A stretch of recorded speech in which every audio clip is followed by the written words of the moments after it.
Good morning बच्चों। कल हम लोग पल्लव भाग 8 के पाठ 8 हिंदी विश्व शांति की भाषा नामक पाठ का अध्ययन कर रहे थे बच्चों, जिसके अंतर्गत हम लोगों ने यहाँ तक पढ़ा था कि किस तरह से साइजी माकिनो भारत आए और यहीं के होकर के हुए रह गए। यानी कि यहाँ के लोग, यहाँ के वातावरण ने उन्हें इतना आकर्षित किया था कि बहुत साल तक, 1-2 साल नहीं, कई सालों तक वहीं पे बने रहे। आइए आगे देखते हैं। प्रश्न, गुरुदेव टैगोर का साथ और शांति निकेतन का वातावरण आपको कैसा लगा। यानी कि प्रश्न फिर कौशिक जी कर रहे हैं कि गुरुदेव जी बताइए कि आपको रविन्द्रनाथ टैगोर का साथ और शांति निकेतन का वातावरण आपको कैसा लगा। तो उत्तर उन्होंने दे रहे हैं कि गुरुदेव के व्यक्तित्व, यानी कि उनका व्यक्तित्व और शांति निकेतन के परिसर मतलब होता है बच्चों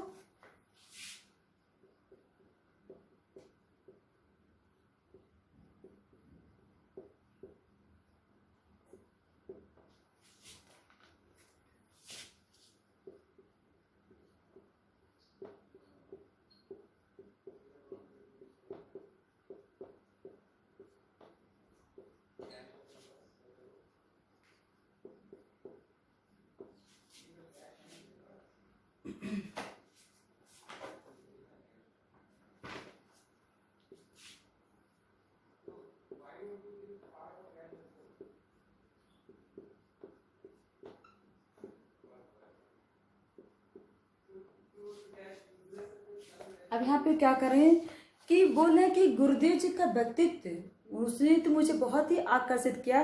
साथ साथ शांति निकेतन का जो परिसर था, यानी कि शांति निकेतन के आसपास की जो भूमि थी, जो वहाँ का प्राकृतिक सौंदर्य था, जो वहाँ की प्राकृतिक छटा थी, उसने भी मुझे बहुत ही आकर्षित किया था। और इतना आकर्षित किया कि इसके अलावा मुझे और कहीं जाने का मेरा मन नहीं किया।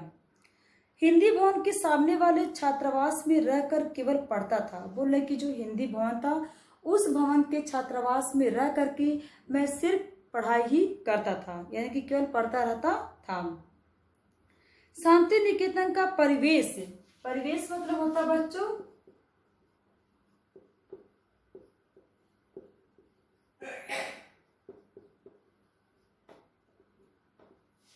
परिवेश, यानी कि परिधि, यानी कि जो वहाँ की 4 दीवारें थी, बोले कि इतना शांत था। यानी कि शांति निकेतन जहाँ पे ये रहते थे, उसके मतलब उसका जो परिधि थी, उसकी जो परिवेश था, वो इतना शांत था कि पुस्तकालय में बैठे हुए आप घड़ी की आवाज़ स्पष्ट सुन सकते हैं। यानी कि यदि आप पुस्तकालय यानी कि लाइब्रेरी में बैठे अगर आप किसी पुस्तक का अध्ययन करते हैं, तो वहाँ आप उस पुस्तकालय में जो घड़ी लगी थी, उसकी घड़ी की सुई की टिक टिक की आवाज़ भी आप स्पष्ट रूप से सुन सकते थे। यानी कि इतना शांत था बच्चों कि घड़ी की आवाज़ भी आपको आसानी से सुनाई दे सकती थी। यानी कि यहाँ पे लेखक कह रहे हैं कि वह शांति निकेतन इतना शांत माहौल था वहाँ का। मैंने भी पवित्र भूमि शांति निकेतन को अपनी जीवन साधना का आधार बना लिया। यहाँ कह रहे हैं कि इसीलिए वहाँ के वातावरण इतना शांत था, वहाँ का रविन्द्रनाथ टैगोर का व्यक्तित्व इतना इनको आकर्षित करता था कि बोल रहे हैं कि उस पवित्र भूमि यानी कि उस शांति निकेतन को मैंने अपनी जीवन साधना का आधार बना लिया। यानी कि अब मेरा जो लक्ष्य था, मेरा जो कार्य था, मैंने उसी को अपना आधार बना लिया कि मैं वहीं रहने का निश्चय कर लिया। समझ नहीं आता कि गुरुदेव के व्यक्तित्व ने वातावरण को इतना सुंदर बना दिया या इतने शांत वातावरण ने ही गुरुदेव जैसे महापुरुष की रचना की। यानी कि मैं बच्चों बार बार यहाँ पे आ रहा है कि रविन्द्रनाथ टैगोर का व्यक्तित्व वैसे भी बहुत ही प्रभावशाली था। कोई भी एक बार उनसे मिल लेता तो उनकी छाप अवश्य उन पर पड़ जाती, उनकी छाप पड़ जाती उस पर। तो यहाँ पे कह रहे हैं कि गुरुदेव का व्यक्तित्व इतना मनमोहक था, इतना अच्छा था कि कह रहे हैं कि उनको ये नहीं समझ में आता था कि उनके व्यक्तित्व ने वातावरण को इतना सुंदर बना दिया है कि वहाँ के सुंदर यानी कि शांतिमय वातावरण ने गुरुदेव जैसे महान व्यक्तित्व की रचना की। यानी कि दोनों एक दूसरे के पूरक हैं, यानी कि एक दोनों एक दूसरे के बिना अधूरे हैं। जो भी हो, जमाना कितना भी बदल जाए, पर शांति निकेतन की भूमि विश्व की तमाम संस्कृतियों को समाये रखने की क्षमता हमेशा रहेगी। बोल रहे हैं कि जो भी हो, जब कितना भी समय बदल जाए, कितना भी जमाना बदल जाए, पर शांति निकेतन की वो पवित्र भूमि विश्व की तमाम संस्कृतियों, यानी कि किसी एक संस्कृति की बात यहाँ नहीं हो रही, विश्व की तमाम संस्कृतियों को समाये रखने की क्षमता हमेशा रहेगी। बच्चों, यहाँ पे शांति निकेतन यानी कि हर भाषा पढ़ाई जाती है यहाँ पे। तो आपको इस शांति निकेतन के बारे में और जानना चाहिए, इसके बारे में आप लोग और जानिएगा। तो कह रहे हैं कि शांति निकेतन ऐसी पवित्र भूमि है कि विश्व की तमाम संस्कृतियों को अपने अंदर आत्मसात किए हुए है। यहाँ की प्रकृति स्वयं यहाँ की पुरानी कहानियां सुनाती रहेगी, और यहाँ की जो प्रकृति है ये जो स्वयं ही पुरानी कहानियां सुनाती रहेगी, यानी कि आप इसको देखेंगे तो बहुत सारी चीजें आप लोगों को पता चल जाएगा। इसी भूमि में मुझे पंडित हजारी प्रसाद द्विवेदी जैसे महानुभावों से शिक्षा और प्रेरणा पाने का अवसर मिला। पंडित हजारी प्रसाद द्विवेदी बच्चों बहुत ही महान कला लेखक हैं। तो यहाँ पे कह रहे हैं कि मुझे इसी भूमि पर, यानी कि रविन्द्रनाथ टैगोर द्वारा स्थापित शांति निकेतन की जो विश्वविद्यालय था, वहीं पर ये कह रहे हैं कि मुझे पंडित हजारी प्रसाद जैसे दिग्गज महापुरुष से मिलने का अवसर मिला और उनसे मुझे प्रेरणा भी मिली। 20 साल तक बच्चों पंडित हजारी प्रसाद द्विवेदी 20 साल तक वहाँ पे हिंदी का अध्यापन कार्य करते रहे हैं। आपको पंडित हजारी प्रसाद द्विवेदी बारे में भी आप लोगों को पढ़ना चाहिए। आगे देखते हैं प्रश्न क्या पूछते हैं। ये बताइए कि आपकी हिंदी यात्रा की शुरुआत कैसे हुई। अब बोल रहे हैं कि आप बताइए कि आपने जो हिंदी यात्रा की जो शुरुआत की थी, आपका जो हिंदी के प्रति इतना आकर्षण है, हिंदी के प्रति इतना जो लगाव है, उसकी शुरुआत आप कैसे हुई। आप तो भाई एक जापानी हैं, आप तो जापान से आए हैं, आपको हिंदी भाषा उतनी नहीं आती ही नहीं थी, तो आपने यहाँ पे हिंदी भाषा की शुरुआत कैसे की, इसकी यात्रा जो प्रारंभ की आपने कैसे की, उसके बारे में बताइए। तो यहाँ पे क्या कह रहे हैं, सच तो यह है कि हिंदी की कृपा से मेरा जीवन चल पड़ा, यानी कि हिंदी की ही कृपा थी कि मेरा जीवन जो है चल पड़ा, वरना रोजमर्रा की जरूरतें पूरी करना मुश्किल हो जाता। बोल रहे कि अगर हिंदी भाषा नहीं होती तो मेरा जो दैनिक खर्च है, जो दैनिक मेरी जरूरतें हैं, वे पूरी नहीं होती। इसलिए ये हिंदी की ही कृपा है कि जो मेरा जीवन चल पड़ा, यानी कि जो मैं आगे मेरी इस छोटी छोटी जरूरतों को जो मेरी इसने पूरा किया। उन दिनों ग्वालियर में बिड़ला फैक्ट्री में जापानी तकनीक से एक मशीन लगाई गई थी। अब यहाँ पे देखिए क्या कर रहे हैं, उन दिनों की बात है कि जब ग्वालियर में बिड़ला फैक्ट्री लग रही थी, यानी कि बिड़ला फैक्ट्री जब ग्वालियर में लग रही थी तो वहाँ पे जापानी तकनीक की एक मशीन लाई गई थी, यानी कि जापान से एक मशीन लाई गई थी जो जापानी तकनीक में थी, उसी वहाँ पे बनाई गई थी। तो वहाँ से मशीन लाई गई थी। जापानी इंजीनियरों को हिंदी नहीं आती थी। अब जब मशीन आए तो जापान के इंजीनियर भी आए तो इंजीनियर, लेकिन उन जापानी इंजीनियरों को हिंदी नहीं मालूम थी, और फैक्ट्री के काम करने वाले भारतीयों को जापानी। अब यहाँ पे देखिए बच्चों, जापान से जो मशीन आई थी उनके साथ जो इंजीनियर आए थे, तो जहाँ पर वो लगाना था जगह मशीन, तो उन्हें हिंदी नहीं आती थी, कैसे अपनी बात को कहें, कैसे अपनी बात को लोगों को समझाएं।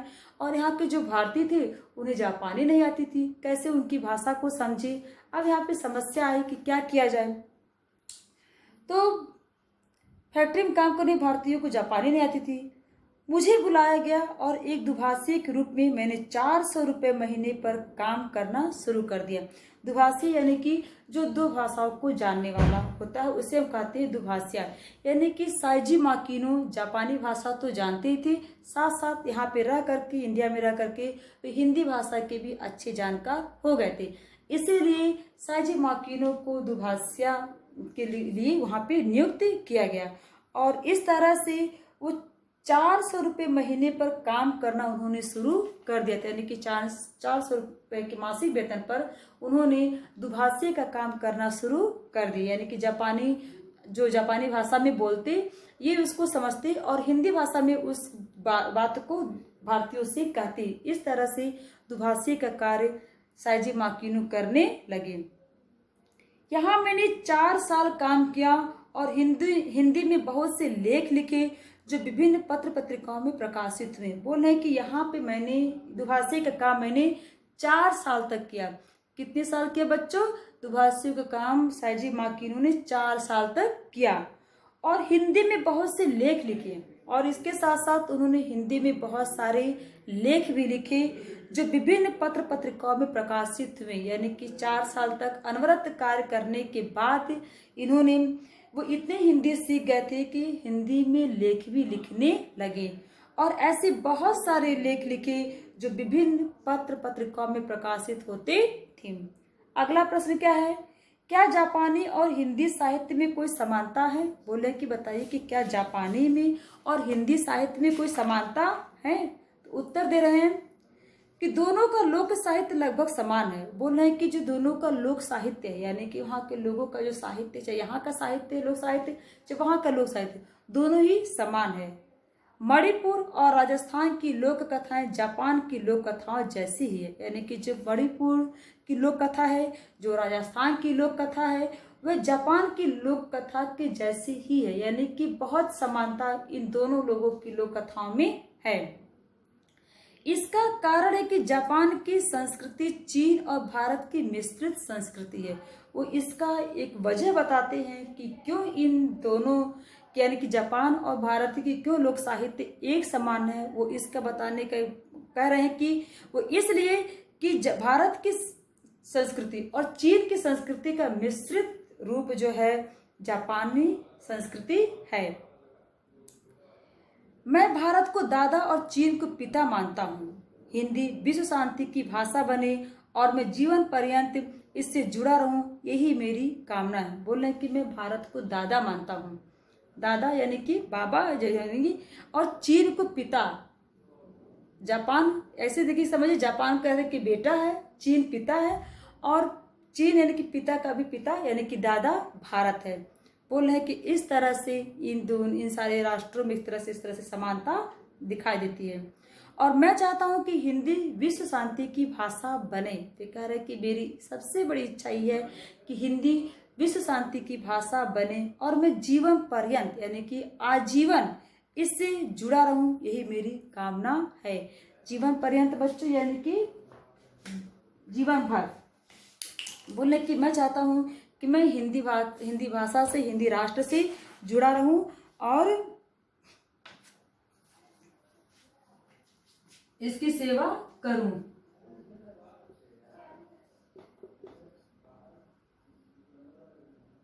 जीवन पर्यंत, जीवन भर। बच्चों आज के लिए इतना ही, आगे हम लोग कल भी देखते हैं। आइए इस लेसन से संबंधित कुछ प्रश्न देख लेते हैं। आइए बच्चों इस पाठ से संबंधित कुछ प्रश्नों को देख लेते हैं। देखिए पहले प्रश्न नंबर 1, किसकी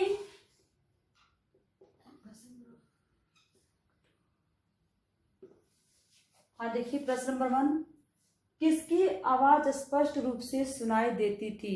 बच्चों आप सोचिए किसकी आवाज स्पष्ट रूप से सुनाई देती थी? किस आवाज की बात रविन्द्रनाथ टैगोर साइजी माकिनो करते हैं? तो बच्चों घड़ी की आवाज। किसकी आवाज? घड़ी की आवाज। यानी कि वो उन्होंने एक उदाहरण दिया था कि शांति निकेतन का वातावरण यानी कि वहाँ का माहौल जो इतना शांत था, वहाँ का परिवेश इतना शांत था कि पुस्तकालय यानी कि लाइब्रेरी में बैठे हुए घड़ी की आवाज भी आप स्पष्ट रूप से सुन सकते थे। तो यहाँ पे किसकी आवाज स्पष्ट रूप से सुनाई देती थी? घड़ी की। दूसरा प्रश्न है, दुभाषी के रूप में कितना मासिक वेतन पाते थे? यानी कि कितने रुपए मासिक वेतन पे उनको रखा गया था, कितने रुपए महीने उनको उस दुभाषी के कार्य के रूप में मिलता था? तो 400 रुपये बच्चों, 400 रुपये मासिक वेतन पर दुभाषी का कार्य करते थे। यानी कि जिस कार्य को वो करते थे यानी कि दुभाषी का कार्य वो करते थे। अभी मैंने बताया कि इन्हें जापानी भाषा और हिंदी भाषा दोनों आती थी। तो जब जापान से जो जापानी इंजीनियर आए उन्हें हिंदी नहीं आती थी और यहाँ के भारतीय लोगों को जापानी नहीं आती थी, तो इस तरह से इन्हें दोनों भाषा आती थी। तो ये दुभाषी का काम करते थे यानी कि जापानी भाषा में समझते थे और हिंदी भाषा में समझाते थे। तो इसलिए वे जो उनको मासिक वेतन 400 रुपये महीने मिलता था। क्वेश्चन नंबर 3 देखिए, दुभाषी के रूप में कितने साल कार्यरत थे? यानी कि दुभाषी के रूप में उन्होंने कितने साल तक कार्य किया? उद्भाषिक रूप में उन्होंने बच्चों 4 साल तक काम किया।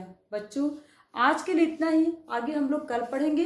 बच्चों यहाँ पे जो छोटे छोटे मैं प्रश्न दे रही हूँ, आप लोग इसको कॉपी में अवश्य लिख लीजिएगा और अच्छे से याद कर लीजिएगा। आप लोग का होमवर्क यही है कि आप इस प्रश्न उत्तर को कॉपी में लिखिए और याद कर लीजिए। आज के लिए बच्चों इतना ही, धन्यवाद।